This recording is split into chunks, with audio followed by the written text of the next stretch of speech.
I'm here to make a video for my boost leak tester.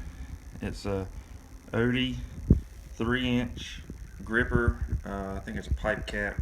That's what they usually use this for, and PCV pipes and stuff. What I've done is I've drilled a hole through it, and I've put a male air fitting on the bottom side of it, and I JB welded around that, and I put a female air fitting on top of that with Teflon tape and sealed it all up, and I replaced the wing nut on it with a regular nut to clear the plug-in right here. And what I do is I take my air box and mass airflow sensor off, and I put this in my intake pipe, and I tighten down this nut, and what it does is this squeezes out and secures it and for airtight grip. And I also use the clamp over on the pipe side to help seal it off as well. And what I'll do is I'll put my regulator on my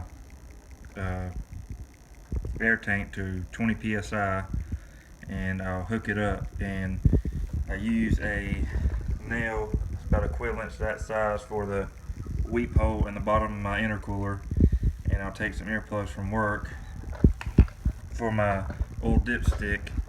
I'll take my dipstick out and I'll squish this down, I'll put it in there, and I'll hold my finger over it to hold the pressure in the motor. If you don't, you'll have a leak through your dipstick. You'll blow oil all in your face. So when you got this hooked up, be sure to have your finger holding that over the hole.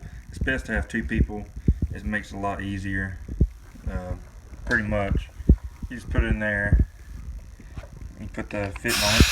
As you can tell, it's got air coming through it, and it pressurizes the system.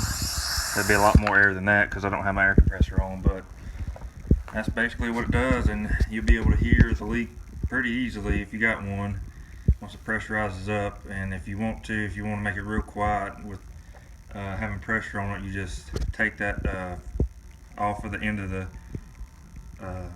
tester right there and just hold your finger over the fitting, and you'll be able to hear the leak. So it's pretty easy to pinpoint. There's places where it could be, but you'll be able to really tell where it's leaking air at. It's really helped me find some leaks I've had, even with my my check engine light not on. Helps my gas mileage out, helps my car perform better, and just it's really been a useful tool to me. You can build it for under $15. If you got JB Weld, it's cheaper. If you already got it, and you don't have to buy it separate. It can be a little pricey for what you're paying for this. I got everything at Lowe's Home Improvement. Probably find these at Home Depot and other hardware stores, but it's been a useful tool, and I hope somebody else can use some use for it, and it's really helped me and my Volvo. So hope you like it.